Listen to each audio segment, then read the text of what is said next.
मोदी जी को गरीबों की सेवा करने के लिए जो उनके कार्यक्रम चलते रहे, उस कार्यक्रम पर मुहर लगाया। देश की जनता ने इनको रिजेक्ट किया, इनको अस्वीकार किया। इसलिए मोदी जी को जो तीसरा कार्यकाल मिला है, वो विकसित राष्ट्र बनाने का जो मोदी जी का संकल्प है, उस पर आगे बढ़ने के लिए देश की जनता ने मोदी जी को तीसरे कार्यकाल के लिए अपना मुहर लगाना और अपनी स्वीकृति दी है। लेकिन सभापति महोदय,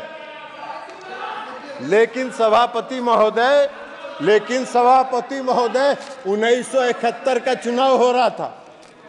1971 में इस देश में एक चुनाव हुआ था और उस देश में कांग्रेस पार्टी का नारा था, गरीबी हटाओ, गरीबी हटाओ, देश बचाओ। जनता ने भरोसा कर लिया, जनता ने इन पर भरोसा किया। 1971 में इनको पूर्ण बहुमत से सरकार दिया, लेकिन 3 साल के बाद 1974 में इस देश में लोकनायक जयप्रकाश नारायण के नेतृत्व में आज तक के आजाद भारत का सबसे बड़ा जन आंदोलन हुआ, क्योंकि इन्होंने जनता से किए गए वादे को नहीं निभाया।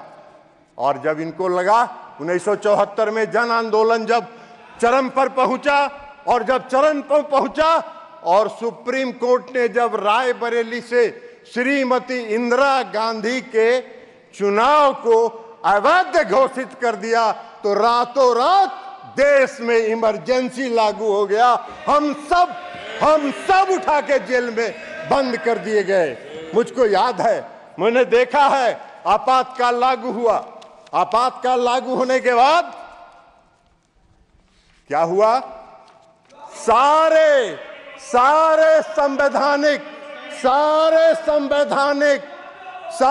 संवैधानिक और देश की जनता का जो फंडामेंटल राइट था, वह राइट बंद कर दिया गया। किसी को बोलने का हक नहीं था, किसी को चिल्लाने का हक नहीं था, किसी को कुछ भी एक शब्द बोलने का, प्रेस की आजादी पर लगा दिया गया। हम सब लोग उठा के जेल में बंद कर दिए गए। मैं भी रहा हूं, जेल में उठा के बंद कर दिया गया।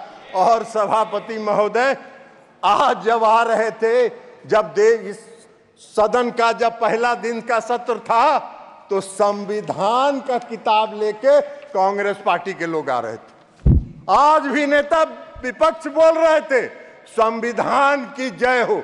अरे जिस व्यक्ति ने और जिस पार्टी ने इस देश के संविधान का धज्जी उड़ाया हो, जिस पार्टी ने इस देश के संविधान को चकनाचूर किया हो, जिस पार्टी ने इस देश के संविधान को कलंकित किया हो, उसको संविधान लेके सदन में आने का क्या हक है और संविधान की बात करने का क्या हक है?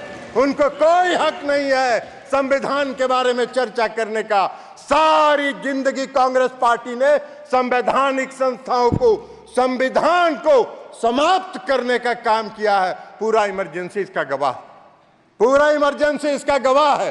किसी को कोई साहस नहीं था, कहीं नहीं। और ये सत्य है, और सत्य सुनने की आदत डालिए, सत्य जानिए, सच्चाई।